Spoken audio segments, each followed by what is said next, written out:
Alors, bonjour chers amis, j'espère que vous allez bien. Aujourd'hui, je partagerai avec vous quelques outils nécessaires et indispensables pour vous afin de vous aider à réussir dans votre marketing digital. Donc, sans plus tarder, allons dans le vif du sujet. Le premier outil que je vous conseille, c'est d'avoir une carte Visa prépayée ou une Mastercard. Vous devez comprendre que sans une carte Visa prépayée ou une Mastercard, vous ne pourrez pas avoir accès à certains logiciels payants en ligne. Okay? Une carte Visa prépayée ou une Mastercard, ne coûte pas grand chose aujourd'hui. Ça dépend de votre zone géographique, ça dépend de la banque à laquelle vous aurez recours pour acquérir cette carte Visa ou bien une Mastercard. Sans une carte Visa, par exemple, vous ne pourrez pas acheter et prendre un logiciel d'autorépondeur, d'accord? Ou bien vous ne pourrez pas aussi acheter un nom de domaine ou bien un hébergement en ligne.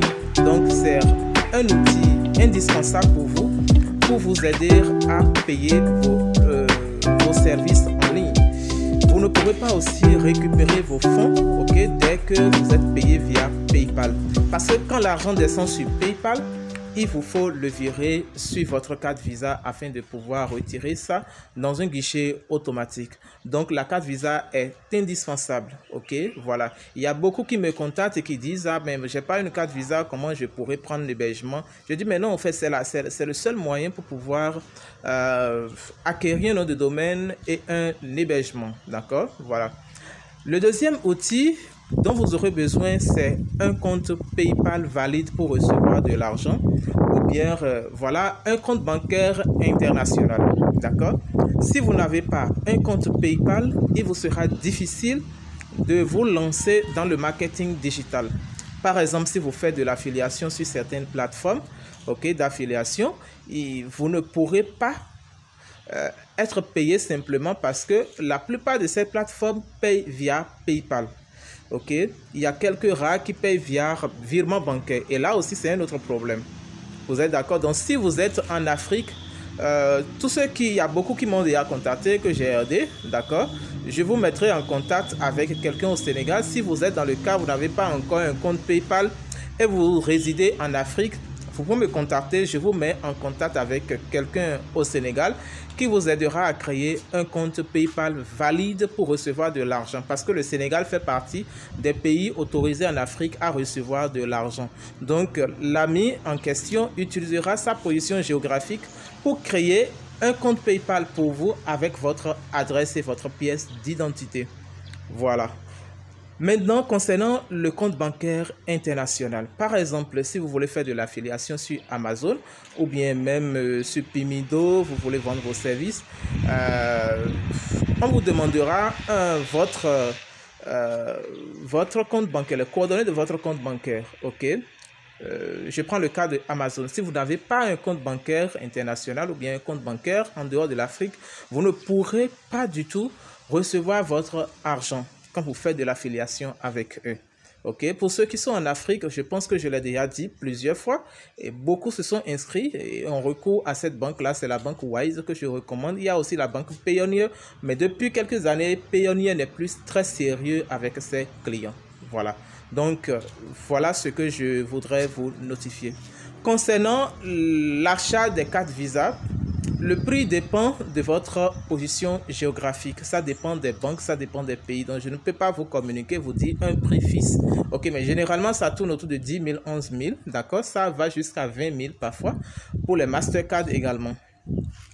Le troisième outil que je vous recommande, c'est d'avoir un nom de domaine. Le nom de domaine est l'adresse de votre site web ou l'adresse à laquelle est reliée votre boîte mail qu'on appelle adresse mail professionnelle. Vous êtes d'accord? Aujourd'hui, si vous voulez vraiment faire quelque chose de sérieux, sans une adresse mail professionnelle, vous ne pourrez vraiment pas vous inscrire sur certains sites. D'accord? Je prends le cas du site Impact Radio. C'est un site d'affiliation, d'accord? Un peu comme Awil aussi. Mais à Win100, vous pouvez vous inscrire avec votre adresse Gmail, ça ne gêne pas, mais avec Impact Radius, il vous faut nécessairement avoir une adresse mail professionnelle, ok, pour avoir accès à l'onglet affiliation. Sinon, vous allez perdre votre temps. Si vous vous inscrivez avec une adresse mail gmail.com, oui, c'est vrai, vous allez vous inscrire, mais vous ne pourrez vraiment pas avoir accès à l'espace affiliation. Voilà. Le quatrième outil que je vous recommande, ok, c'est un hébergement web. Un hébergement web est un service qui permet de stocker les fichiers de votre site web sur un serveur. D'accord? Voilà. Je vous recommande également d'avoir un CMS, ok, qui est un système de gestion de contenu qui vous permet de gérer un site web facilement. Mais généralement, tous les hébergeurs, la plupart d'ailleurs, ont ce service de CMS, d'accord? Donc, ne vous en faites pas pour ça. Vous devez aussi avoir un compte Google Analytics, d'accord? Qui est un outil de suivi des statistiques de votre site web. Généralement, quand vous vous inscrivez, quand vous prenez un hébergement et voilà, et si vous intégrez WordPress, le CMS WordPress, ok, il vous faut nécessairement avoir Google Analytics pour étudier, voilà, le flux de vos des visiteurs de votre site simplement, d'accord, leur zone géographique, voilà, le nombre de personnes qui visitent votre site par jour, afin d'améliorer le référencement naturel, d'accord. Je ne dis pas que Google Analytics permet d'améliorer le référencement naturel, non, j'ai pas dit ça, ok. Voilà, vous devez aussi avoir un compte Google Search Console, d'accord. C'est un outil gratuit qui vous permet de suivre les performances de votre site web dans les résultats de recherche Google. D'accord? Donc, vous devez aussi installer cela sur votre CMS WordPress.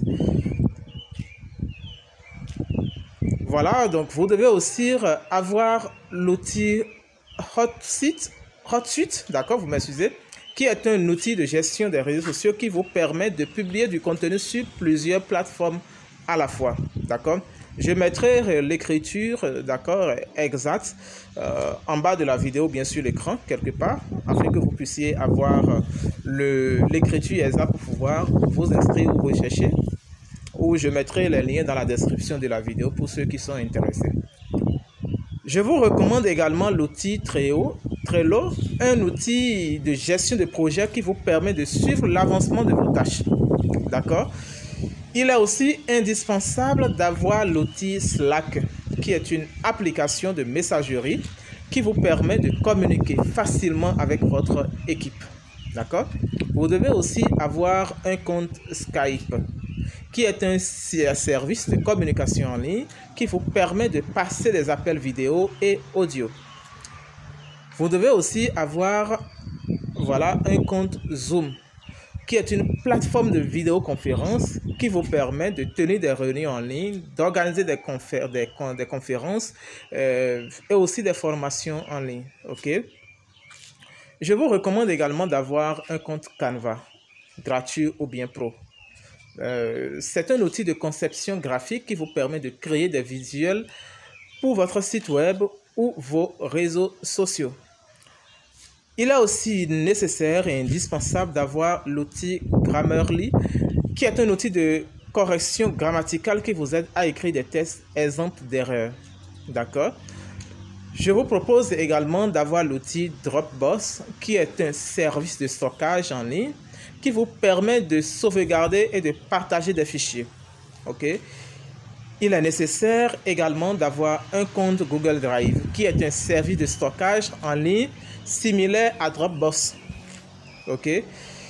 N'oubliez pas aussi d'avoir l'outil Evernote, qui est un outil de prise de notes qui vous permet d'organiser vos idées et de les partager avec votre équipe. Je vous recommande également l'outil LastPass, qui est un gestionnaire de mots de passe qui vous aide à gérer et à sécuriser vos informations d'identification. Je vous propose également d'avoir un compte Stripe, d'accord, qui est une plateforme de paiement en ligne qui vous permet de recevoir des paiements sur votre site web. Si vous vous lancez dans le dropshipping, ok, je vous recommande d'utiliser Stripe, d'accord? C'est vrai que Stripe est très rigoureux. Maintenant, bon, ce n'est pas obligatoire. Vous pouvez vous passer de cela et utiliser peut-être la plateforme de paiement de Shopify qu'on appelle Shopify Payments, d'accord? Pour les dropshippers. Si vous voulez vous lancer dans le dropshipping, vous devez aussi avoir un compte Shopify, ok, qui est un autorépondeur et qui aussi est une plateforme de commerce électronique qui vous permet de créer une boutique en ligne, d'accord, sans toucher aucune ligne de code HTML. Je vous recommande également d'avoir l'outil WooCommerce, ok, qui est un plugin WordPress qui vous permet de créer une boutique en ligne, d'accord, voilà. Vous devez aussi installer l'outil Yoast SEO, d'accord, sur votre CMS WordPress si vous avez un site web. C'est un plugin WordPress qui vous aide à optimiser votre site web pour les moteurs de recherche. Vous devez aussi avoir un compte SEMrush, qui est un outil de référencement qui vous permet d'analyser votre site web et de suivre vos concurrents. D'accord, voilà. Cela vous permet aussi d'avoir les mots-clés, d'accord, l'entraide à faible difficulté, voilà. Vous devez aussi avoir, ou je vous propose d'avoir aussi un compte Ahrefs, qui est un outil de référencement similaire à SEMrush, ou je dirais alternatif à SEMrush, d'accord. Il est aussi nécessaire d'avoir l'outil BuzzSumo, qui est un outil de marketing de contenu qui vous permet de trouver des idées de contenu populaires dans votre domaine. Il y a aussi l'outil Asana, qui est un outil de gestion de projet qui vous permet de suivre l'avancement de vos tâches. Vous devez aussi avoir l'outil G Suite, qui est un ensemble d'outils de productivité Google comprenant Gmail, Google Drive, Docs, Sheets et plus encore. D'accord?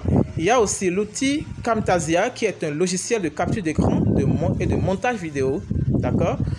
Je vous propose également l'outil Adobe Creative Cloud, qui est une suite d'outils de conception graphique professionnelle tels que Photoshop. D'accord?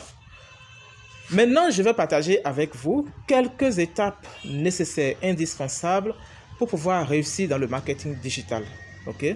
D'abord, il faut apprendre à définir clairement vos objectifs de marketing, ce que vous voulez faire. Ok? Ensuite, identifiez votre public cible et segmentez-le. Vous devez créer une image de marque cohérente. D'accord?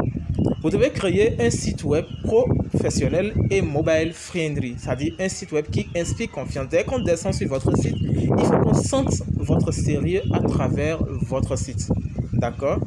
Le graphisme, le design du site, tel que les artistes sont catégorisés, voilà, un peu de tout. Il faut qu'on sente vraiment le sérieux. Voilà, là, ça inspire confiance, ça pousse le client à acheter sur votre site web. Vous devez aussi optimiser votre site web pour les moteurs de recherche, d'accord? Ce qu'on appelle le SEO. Ok, vous devez apprendre à avoir de bons backlinks pour votre site. Ok, les backlinks c'est quoi? C'est-à-dire, vous demandez, c'est le fait de demander à un autre site qui a un nom de domaine, voilà, élevé. Bon, je vais dire nom de domaine. Oui, qui a une puissance élevée que la vôtre, de citer votre site, a dit, c'est ça, de référer votre site, de parler de votre site. Comme ça, Google voit que, bon, c'est un site dont parlent d'autres sites plus puissants que lui. Vous voyez, comme ça, l'algorithme de Google propulse votre site. D'accord? Voilà. Donc, il faut avoir recours à un site qui a une qui a un domaine d'autorité assez élevé. Voilà. Vous devez créer du contenu de qualité et engageant. Vous savez, sur Internet, il ne suffit pas de créer un site web et bon, on me dit, bon, j'écris un article aujourd'hui,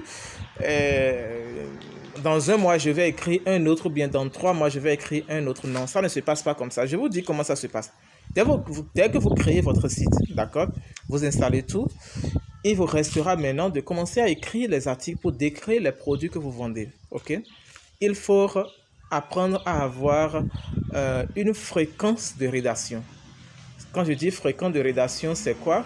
Quand vous écrivez un article aujourd'hui, ok, voilà, et peut-être dans une semaine, vous écrivez un autre. Peut-être dans un mois, vous voulez peut-être publier 4 articles ou bien 5 articles. Ça dépendra de votre disponibilité. Là, vous savez, le robot de Google s'habitue à la fréquence de votre rédaction, d'accord? Et en fonction de cela, va commencer à indexer vos articles. Vous êtes d'accord avec moi? Moi, ce que je fais, ce que je vous recommande de faire, c'est d'écrire un article par jour. Vous êtes d'accord? Comme ça, vous allez voir que Google indexe sans repos votre site, c'est-à-dire sans relâche votre site avec vos articles. Et ça facilite le référencement. Ok? Maintenant, concernant les articles de qualité, il faut viser un article d'au moins 2000 mots ou 3000 mots.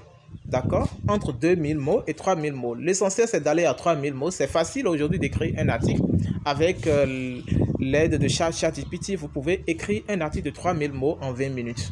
Vous êtes d'accord avec moi? Donc, il faut y penser. Le mieux, c'est d'écrire un article par jour. Voilà. Ensuite, vous devez utiliser les réseaux sociaux pour interagir avec votre public. Vous êtes d'accord avec moi? Vous devez créer des publicités sur les réseaux sociaux pour atteindre de nouveaux clients. Vous devez utiliser le référencement payant, ok, qu'on appelle le SEA, pour promouvoir votre site web. Cela s'adresse surtout à ceux qui font le dropshipping. Quand vous créez une boutique Shopify, il vous faut investir dans la pub pour propulser votre boutique, ok, et le faire voir par beaucoup de visiteurs pour atteindre une audience beaucoup plus élevée. Vous devez utiliser l'email marketing pour fidéliser votre clientèle existante. D'accord? L'email marketing, c'est pour le faire, il faut un autorépondeur. Okay? C'est le fait de programmer, de rappeler le client, de lui envoyer des mails, okay, régulièrement pour lui vendre un produit. Voilà. Aussi, vous avez une boutique, par exemple, une boutique Shopify. Dès que le client vient sur votre site, vous le faites inscrire à une newsletter, d'accord? Quitte à le relancer après pour d'autres produits qui vont apparaître sur le site, ou bien quand il y a des ajouts paniers abandonnés, vous le relancez, voilà, et vous le retaguez pour pouvoir, pour qu'il revienne, voilà, acheter le produit. Donc c'est un peu ça, c'est voilà ce à quoi est indispensable l'autorépondeur et l'email marketing. Vous devez également créer des pop-ups pour inciter les visiteurs de votre site à s'inscrire à votre liste de diffusion. D'accord? Les newsletters et comme ça, vous capturez leur mail. Voilà. Vous devez créer des vidéos marketing pour promouvoir votre entreprise. Ok? Il faut utiliser le marketing d'influence pour toucher de nouveaux publics. Créer également un programme de fidélité pour encourager les clients à revenir sur votre site. Ok. Utilisez également le remarketing pour cibler, d'accord, les personnes qui ont déjà visité votre site. Ok. C'est ce que je dis par retaguer le client en lui envoyant des mails s'il y a des ajouts paniers abandonnés. Vous devez aussi créer des campagnes de marketing par SMS pour atteindre votre public cible. Cela est très très indispensable parce que ce n'est pas tout le monde qui utilise du téléphone, c'est pas tout le monde qui utilise un Android. Ok, donc dès que la personne, vous pouvez créer peut-être un système pour récupérer aussi les numéros de ceux qui viennent sur votre site ou bien bon, le numéro de téléphone, voilà, pour ceux qui s'intéressent à vos produits. Comme ça, vous leur envoyez des SMS afin de leur rappeler que, bon, voilà, vous établissez une relation commerciale avec eux. Le but sera de leur vendre toujours votre produit. Voilà.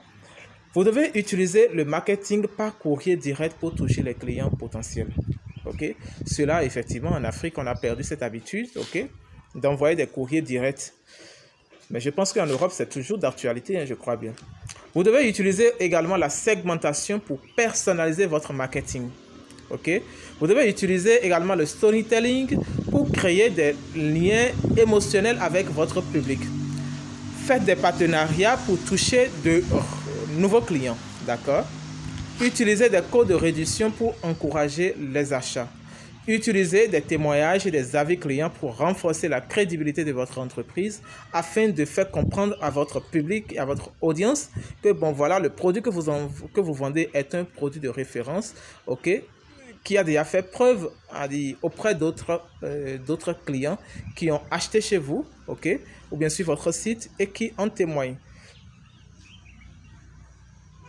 Vous devez créer des pages de destination pour vos publicités en ligne, ok?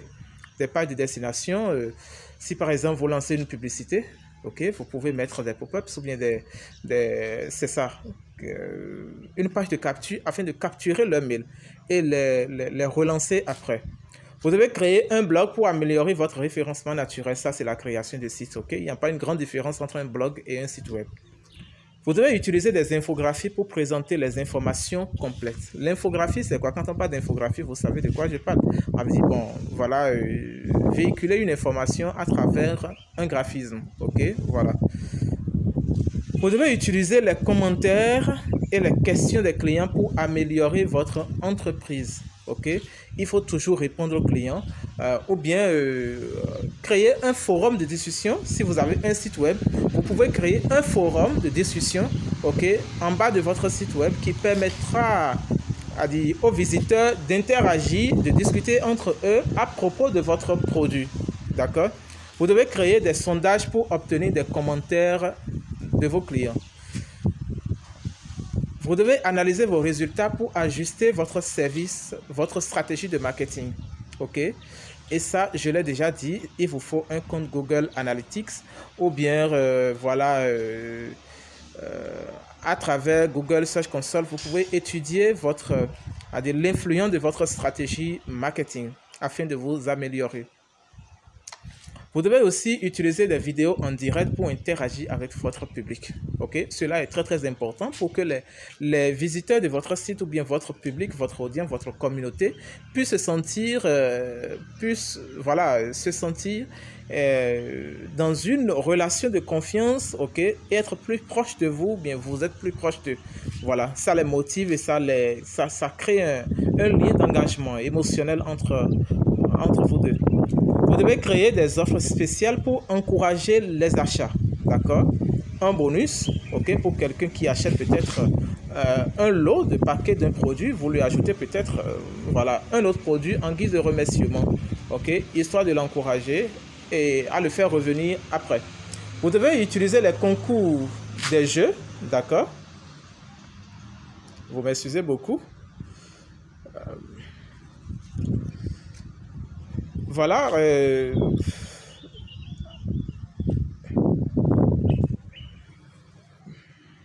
Vous devez utiliser des concours et des jeux pour encourager l'engagement. Créer un programme de parrainage pour encourager les clients à recommander votre entreprise. La plupart des entreprises le font. Créer des programmes d'affiliation. Ok, c'est ça. Vous devez recommander votre entreprise. Utiliser la publicité native pour promouvoir votre entreprise de manière subtile. Vous devez créer aussi des guides pratiques pour aider vos clients à résoudre des problèmes. Si vous allez par exemple en pharmacie acheter un produit, okay, il y a toujours ce qu'on appelle une notice qui accompagne le produit afin de permettre au patient de comprendre ce qu'il veut, ce qu'il veut administrer à son corps, ok, de comprendre les effets secondaires, la dose à ne pas dépasser, et voilà, ainsi de suite. Quels sont les ingrédients que contient le produit qu'il veut utiliser, voilà. Vous devez utiliser des tests AB pour améliorer vos campagnes marketing. Vous devez aussi créer des événements pour promouvoir votre entreprise, d'accord? Voilà, peut-être créer des salons, voilà, des conférences, afin d'intéresser les gens à votre produit. Et voilà, ça vous permettra également de faire connaître votre site, ok, ou vos réseaux sociaux. Vous devez aussi utiliser des publicités en ligne pour toucher de nouveaux clients. Ça, je pense que je l'ai déjà dit. Utiliser les réseaux sociaux, Facebook Ads, Google Ads, Snapchat Ads, Instagram Ads, YouTube Ads et autres. Voilà. Il existe plusieurs niches. Voilà, je pense que c'est tout ce que j'ai à partager avec vous en matière de stratégie marketing et aussi des étapes à parcourir pour pouvoir voilà, améliorer votre stratégie marketing. Voilà.